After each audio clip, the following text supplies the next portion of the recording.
Hi,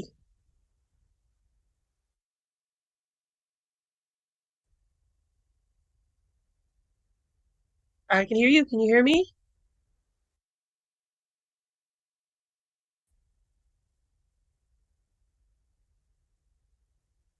Okay, I'm, hmm? Yeah, I'm feeling better. You're freezing.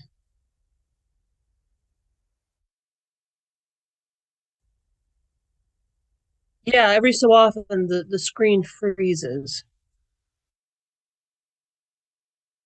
It's probably my end. Give me 1 second. Let me close something. Yeah, but either you jumped very quickly or hang on, let me close some things out that might help. What am I closing out? Oh, I can't close anything else. I need them. Well, maybe my computer just needs a little time to catch up. Yeah, it was the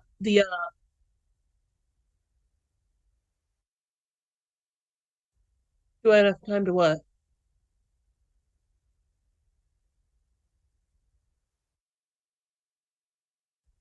Um, yeah, let's give it a shot. I'm gonna close out. Oh, um, well, the thing is, at first, I was gonna say at first the thing that has your name next to it with the little bars on it, it was yellow and now it's red. I don't know if that means anything. Yeah, it's still. Hmm. Well, as long as I'm not having to decipher what you say.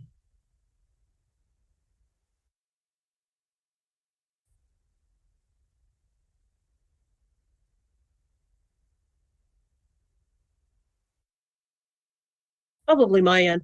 Problem is, my list is in my.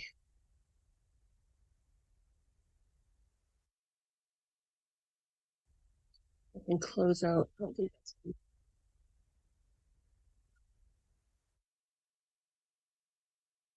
Yeah, let me close out. Uh, I won't be writing today. I love writing today. I I'm almost positive I just ate some. I think I ate too much yesterday. I did that thing where I'm working and I'm piecemealing, and then as I'm waking up, I feel nauseous. I'm looking back like I ate a lot more than I realized.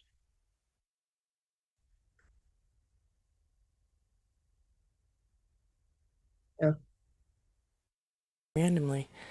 And while I get us Oh, people set coming in? up here, oh no, no one's here, but we do get some views after Oh, I oh, shorten this, and I do want to make sure people can hear us, but technically we don't start for another 5 minutes. So the people who what I do is I shorten this to just when we do like the intro and while we chat for the half hour.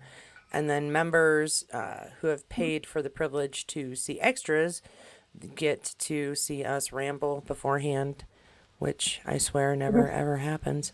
Um, so that way, people who pay for a privilege here get a little something extra. And I need to move your name on top of there.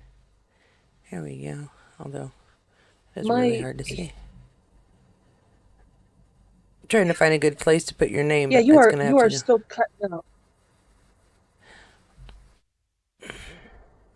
Well, I don't have anything running that I don't need to have running for this. So, Oh, it's got to be my unfortunately, end. there's. Well, like I said, if you want to Well, let's um, see. try to restart your computer, if you want to, and you say you have everything up that you need to Yeah, let me have close up. So, shortcut first. Yeah, it's a matter well, of shotcut right there if is I going to close eat up. shortcut, I never saved. So let me. Yeah, this is a minute. So I'm not innocent though. I had Photoshop running, so the thing but that's is, the it's only. always up. Like I legit always have shortcut up because I'm. Oh, okay, it's down. well, say give it a couple of seconds to KO. But from my end, let me see. I'm going to. we're we're not having technical issues. We're trying to see if we can avoid technical issues.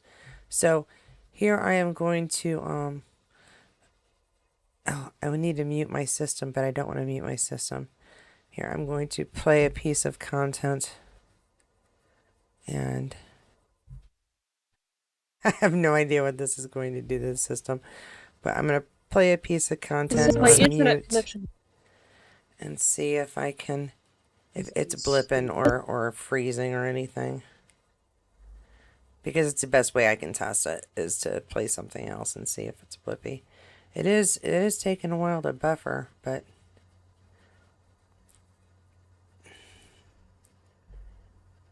yeah. I can't shut anything else down on my end. I literally can't.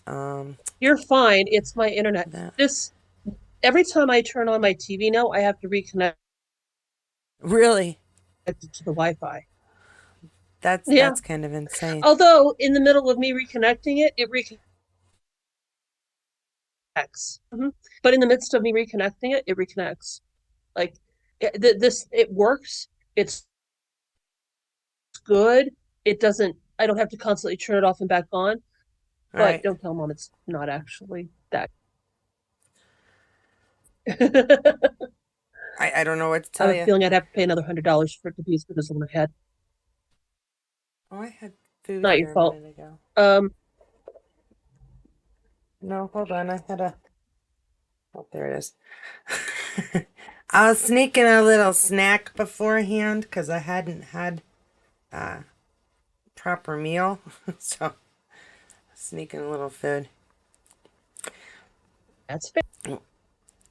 Well, we're at 9 o'clock, so whatever we're gonna do, we're gonna have to do the best we Decided can I'd wait do. until after we ate. Okay. If you are joining us here, once again, I am with the Dyslexic Trekkie. This is Katie's Corner in Space, and today we are going to attempt to discuss, dismantle, try and figure out how much is true or not.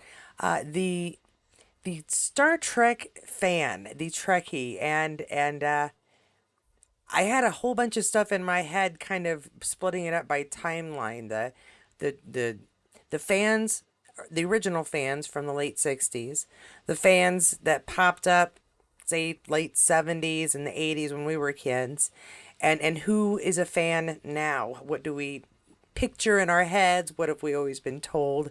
Because I think, I mean, in my opinion, it's changed quite a bit. What you would consider the stereotypical Trekkie is not anybody I see anymore.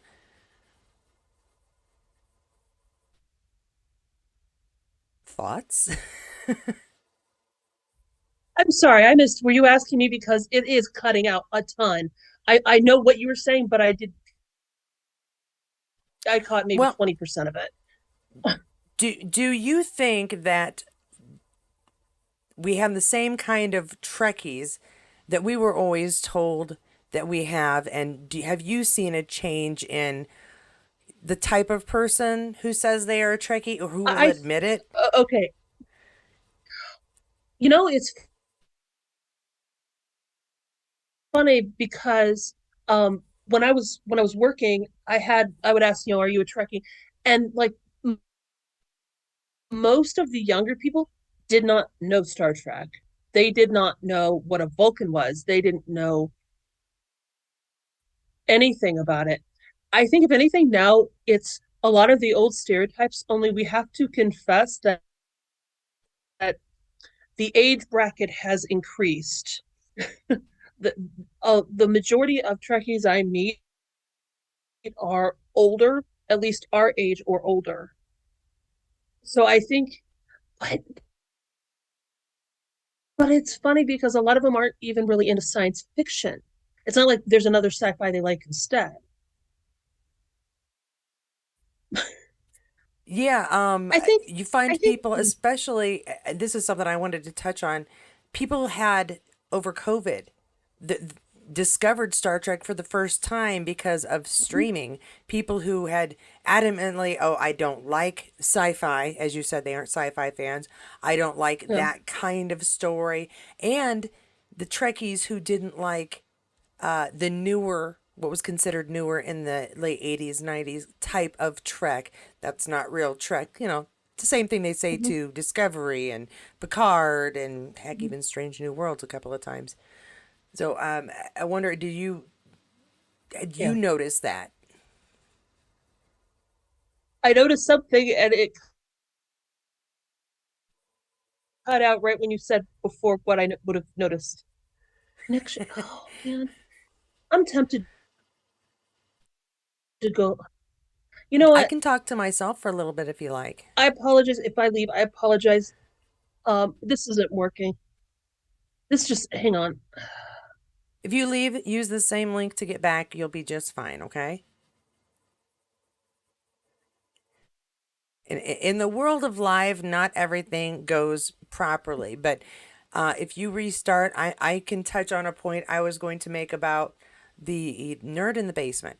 So you restart, well, I'll be right here. Well, I don't know if you can hear me. Can you Oh, hear yeah, me? just fine. Froze you in mid laugh and wasn't moving from anything. I 5G because I don't know. I don't know. I just so Well, go in, come out. If we need to, we can always do this hear again me. next I heard week. nerd in the basement and what I thought about it.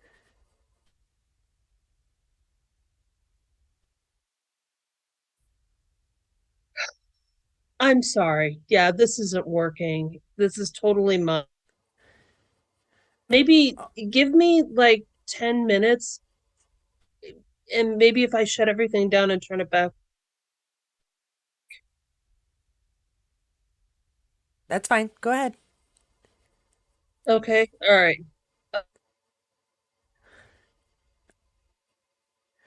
Oh, that's what you needed. The side of my face. Goodness. All right. One moment. That's not helpful. Oh my gosh.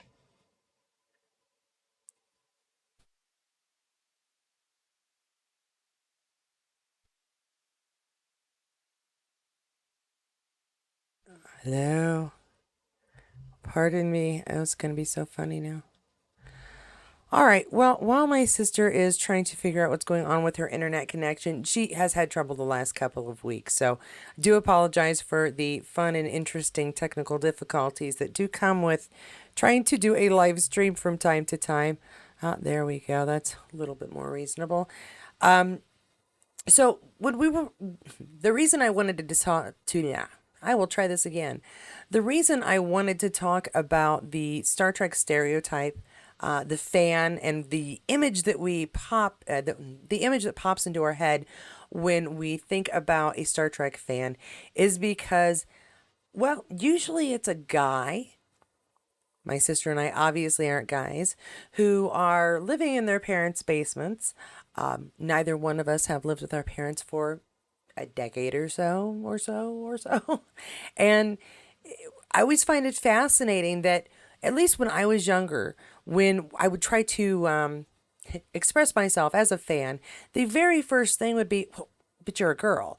And the reason that strikes me as interesting is that originally, the original series, when it was canceled after the second season, I believe, the writing campaign that kept it going, that brought it back, was led by women and generally housewives because of the era, but women were what started and kept the fandom kind of going, or created this fandom of Trek that we now, accept as normal part of nerdiness.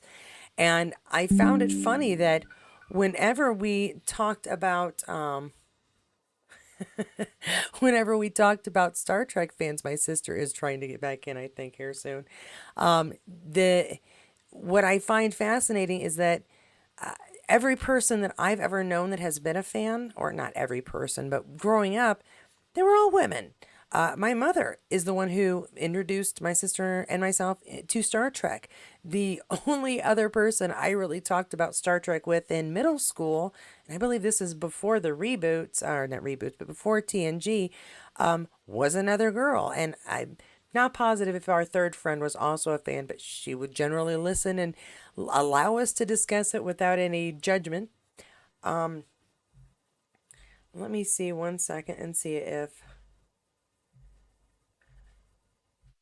I'm not sure why my sister is awaiting to, I guess, be re-invited, but she should have been able to use the same link. Let us see if she can come back. So the reason I wanted to discuss stereotypes is because we obviously don't match up to it, and quite frankly, most of the people I have met that are fellow fans have not been male either. So all right, now we're going to play funny imaging time as the dyslexic Trekkie joins us once again.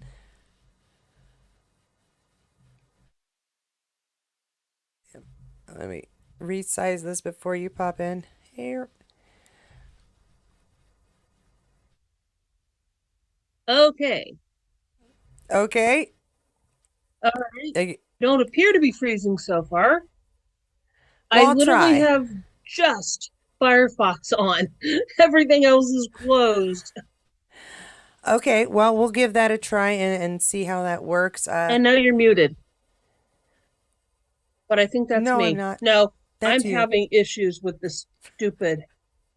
Oh my gosh. You have no idea. Well, we could hear you very smoothly for a moment there. Do not do this to me now. Ugh.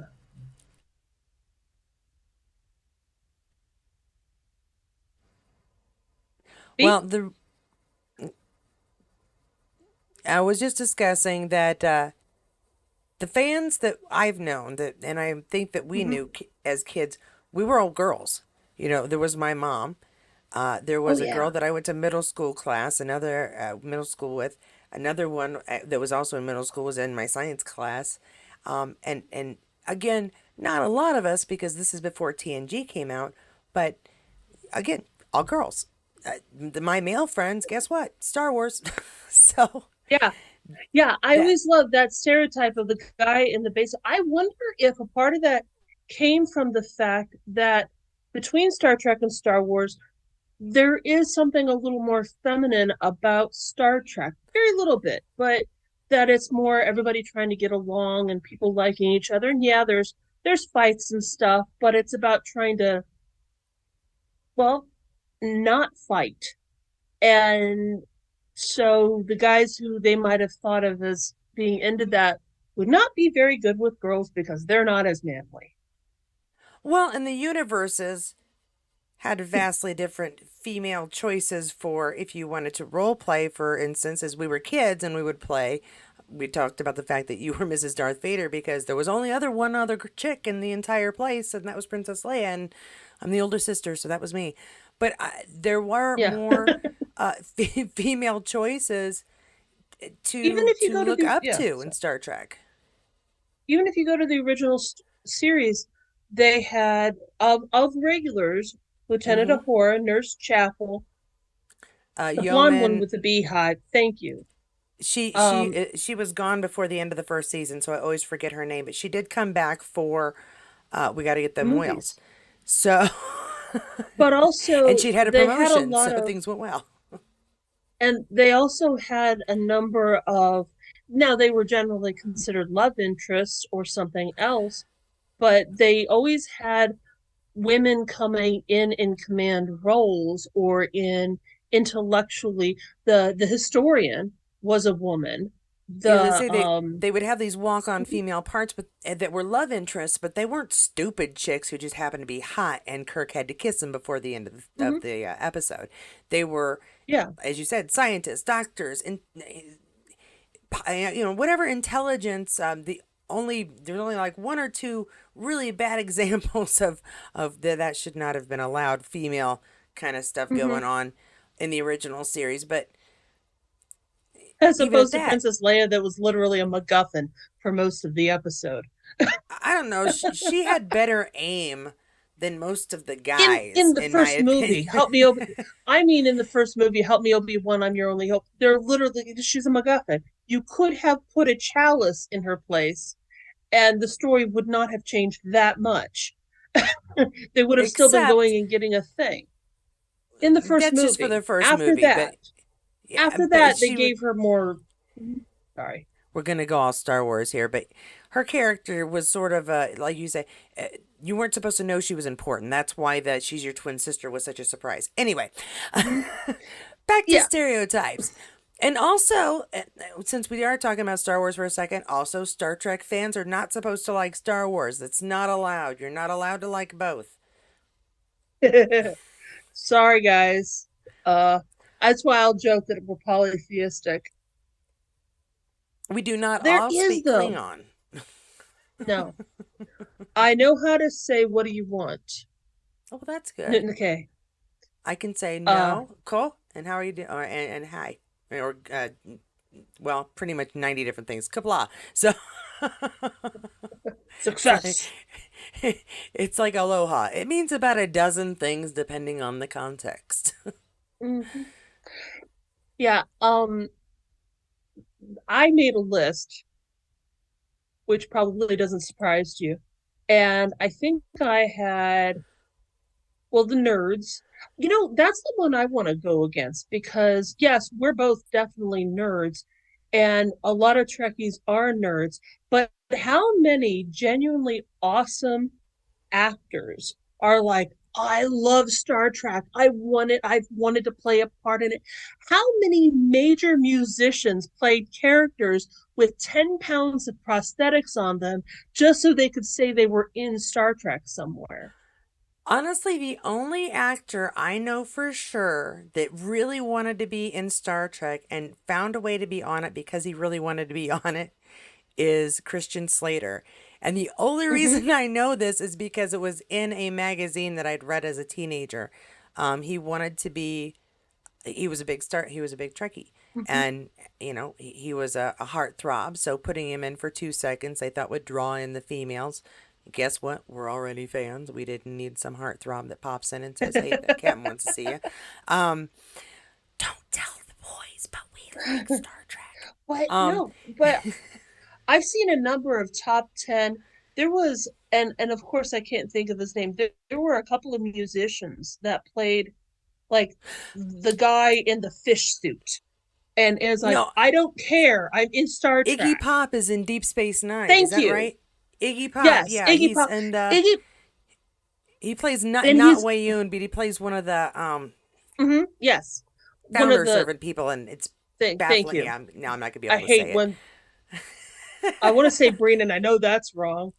But I Uh, love Wayun's. I love Jeffrey Combs who plays Wayun. I adore Jeffrey oh yeah, Combs. I have he's up here on the wall somewhere. Where did I put him? Where did I put him? Oh yeah, he's way yeah. up there. You can't see him. He's way up there. Jeffrey Combs. That's one of my favorite. Yeah, long line. Right. Barely got to say hi. Would have given him a speech of how awesome he is, but I'm sure he's already heard it. What? Yeah, but the thing is, Iggy Pop also played one of the fish guys. I want to say when uh On TNG, Lozana just yeah. yes, he played one of them, and one of the guys in um in the last movie, the face stretching, he played that was another musician, and I'm damned if I can think of who now. I But don't yeah, know that I one. think but I think the idea that we're all just a bunch of nerds, or maybe we need to redefine nerd because a lot of people who are honestly legit cool fit. Well, and I think nerd has become cooler is the problem too. Everybody needed Mm-hmm. computers, so the fact that we have intelligence and can follow direction becomes useful. And nerds tend to Yeah. have the ability to, if not follow direction, look at something and go, well, look, I can fix it. I don't need directions because I don't really use directions for a lot of things. But um, the nerdiness, it's not, I think nerd is more like it's passion. You are a Right. nerd about whatever it is you are passionate about. And You can be a science nerd, a math nerd, a Star Trek nerd, a uh, Hmm. grease monkey is a nerd because they know everything about their vehicles and other Hmm. vehicles. That's what they do. They're a nerd. It's what you are, a nerd, a geek, whatever your intelligence is about, whatever your passion is towards. And so I think that people who are willing to invest that kind of time into a television series, if they find what their passion is outside, they're going to be a nerd at whatever that Yeah. is. And they've already know how to be dedicated and insane about something. So redirect it. How about socially awkward? That stereotype. Do you I know? have to say, No, yeah, go ahead. I have to say, for me, it totally applies. I have never. Um, I had a coworker who was convinced I was autistic, and this is in no way to bash people who are autistic. Yeah. I was never diagnosed with that, but it's sort of like when you think of it, going, yeah, I can see it, but I wonder if in this case it's more that the way Star Trek is laid out becomes more welcoming to people of neurodivergence. And a lot of us who are neurodivergent are socially awkward. Well, and this is something that I know we've talked about something similar before. Being socially awkward, being neurodivergent. I know that those are tied Mm-hmm. together. However, I would like to bring something else in, the socially awkwardness. When in my first marriage, I'm not going to go into huge Mm-hmm. detail about it, but yeah, when was in my first marriage, I latched on to a couple of television shows to keep a semblance of sanity. It was Mm-hmm. not a good marriage. So, and I probably obsessively watched Voyager and Buffy the Mm-hmm. Vampire Slayer to the point of I can't believe that I'm not sick of them because I still rewatch them. When I got out of that marriage, I lost a lot of my social skills. Going back to Mm-hmm. school was a huge challenge. And going back to work, again, I said some horribly ridiculous and inappropriate things. Not bad, but inappropriate things, embarrassing things in both circumstances because not being able to go in and be open with people. And again, Right. I can see what you're saying for Star Trek. You almost you see Barclay, who's someone who has Right. trouble, who Mm-hmm. can't relate to people. You see Wesley, who is surrounded by people who are adults and has trouble. He has always has trouble when he's Adulting. within his youth group. When he's in his own peer group, something always goes wrong. Right. And that I think is something that absolutely anyone who is neurodivergent, who has anywhere on the scale of autism, because it doesn't matter if you're a little embarrassed when you're walking in a room or if you're just afraid of the room. You're so awkward and uncomfortable, and to see people having Right. conversations kind of allows you to kind of practice it in your head, and these Yeah. large ensembles and various types of people getting along and conversing. You're like, okay, if they can do that, maybe I can talk to one person in the corner. Right. And talking about just the fact that you have that history, and like you can get to the point where that's necessary in a lot of different ways. I use that one because it's the one I can relate to most easily, but there's a huge swath of war vets who are absolutely devoted to Star Trek because A, it's a peaceful military and mostly, and B, Yes. it's that need to try to reintegrate and be someplace accepted. And one thing Trekkies will do is accept people. I was thinking when you said that Shaw from Picard, after being through Mm-hmm. 359, and now he's a captain Mm-hmm. of the Titan, that's exactly the kind of thing. You have to imagine that he went through therapy to get past Mm-hmm. PTSD, to be able to trust people. Obviously, he had a little issue Mm-hmm. with people who may have been past Borg, but he was still able to,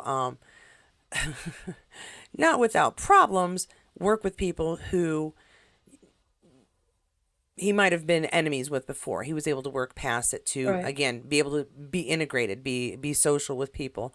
Um, and I think that because Star Trek is accepting of so many different types of people, that stereotype, that boy in the basement who's got his Vulcan ears and his really awesome uniform that he wears while he's Hmm. playing Yeah. video games or whatnot, we had to throw that out the window because we have so many groups that are Trekkies now and know that it's okay to be a Trekkie because that group is always going to be accepted there. Yeah.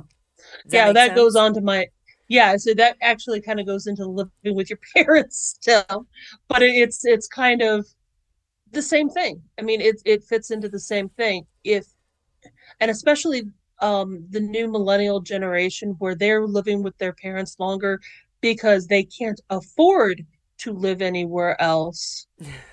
Um, that stereotype has to be blown out the window because too many people fit in it now.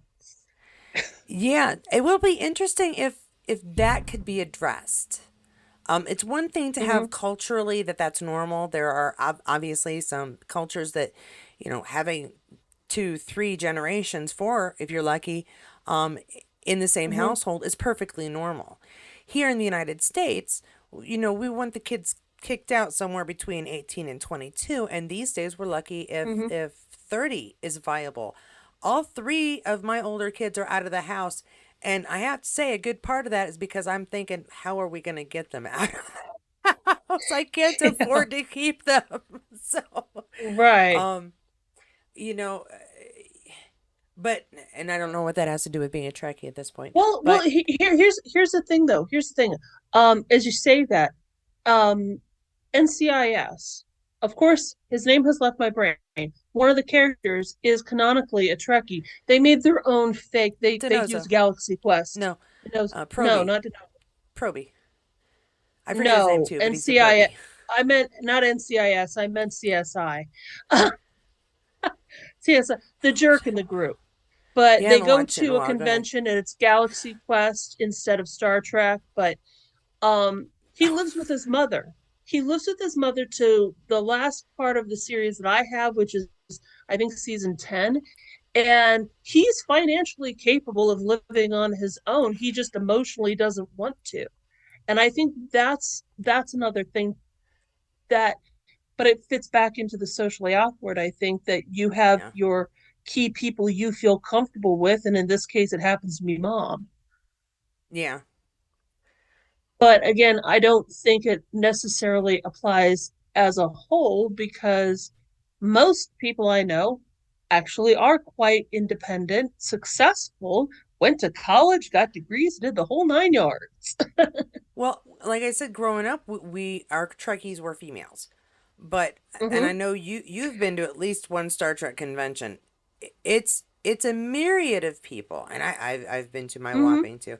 It's a myriad of people, and uh, I'm raising my daughter right. My 7-year-old is a Trekkie, but there are some teenagers. But you're absolutely right. It's our age group, a little bit older, maybe a little bit younger, and then the people who have been drawn in by the last few Mm-hmm. series.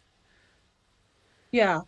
I I had a funny thing I did in a group called Star Trek Wholesome. I think I've talked about it before. Mm. And because somebody in one of my comment sections had gone on to this rampage about how awful and terrible all the new Treks were, and they should have just never done it, and no new Trekkies are into the old stuff. Yes. Computer, stop timer. It's our little warning. We have about 4 minutes. Oh, I'll But you're try to good. be We have quick. 4 minutes. Go for Oh, it. well, I had went into the group and wrote, okay, if you are primarily into new Trek, what do you think about old Trek? And most of them said that they started watching the old stuff because they started watching the new stuff. Like the younger generation is getting into the older shows because they want to see what happened after Discovery. They want to know what happened after Strange New Worlds. They want to know what they're talking about in Picard and they That's want to see nice all to these pop hear. references. Yeah. No, I really don't have a problem with people who are like, I don't watch Hmm. Discovery. It's just not my kind of Trek. That's fine. Right. You don't like it because of the Klingons. I have an issue with it, but you should get kind of get over it because the story has very little to do with the Klingons once you get past season one. Um, Hmm. and you're missing out on the best parts of the story if you can't get past season one. But people are Yeah. just like, I don't like it. I don't like it because I don't like it because that makes me upset. If they don't like it because they're Hmm. not their kind of story, they don't want a story that's all about how a war is fought. They don't like Deep Space Nine either because of that. Fine. I'm cool with that. I understand. There are other reasons Hmm. why people did say I don't like Deep Space Nine, and they would make up the most ridiculous reasons, and you knew it was because the captain, the Captain was a black commander, guy. wasn't their kind of Yeah. commander. Not their kind, that kind. I will say this is my thing. Cisco, in my head, even when he's a commander, is a captain. I know his rank Yeah, is commander, but like in my head, he's I his end rank is who he is. Yeah. to military people, that's very upsetting, though. So I go with leader most of the time. If I can't Hmm. remember if I'm talking about third season and I can't remember, has he been promoted? I'll be like the leader, or the commander, or I'll just say Cisco because Hmm. I don't want to upset the people who have served in the military and have protected me and my freedoms and my life by fussing up If the I'm talking, terminology. well, okay, if I'm talking about a specific episode, that's one thing because then I'm going to make sure I get his rank right. But if Okay, I'm talking about the series overall, I'm talking about Captain Cisco because he ended as captain. true. This is That's the true. way I'm That's thinking. Yeah. Yeah. Although we Yeah. always When I say did my Captain Picard, we aren't calling him Admiral or Chancellor. fair, I think it's how we feel like we relate to them the yeah, most at that, whatever right, period we're like, and that's who the guy really was. And so that's who the guy right. really was. I'm not going to be calling him daddy, even though he's a father. He's not my daddy. Uh, Right, and I think I would address a fictional character very differently than I would a actual person who served in the military. I have a minute left, and I'm going to Yes. take up time. I want to say one other thing about the stereotypical Star Trek nerd. Occasionally, I look like I am calm and cool and someone that you would want to get into a conversation with because I actually have words that come out of my face that make sense and are sometimes intelligent. However, that goes completely away when I'm at a convention. I have had a couple of opportunities to talk to stars, both times, three times, four times. I have put my foot in my mouth at some point each time, and it's because I don't just say, Hi, you are really great at this one episode, you were terrific. They say, Oh, thanks so much. And I'll still be there and still have time to talk, and I will screw it up by continue talking.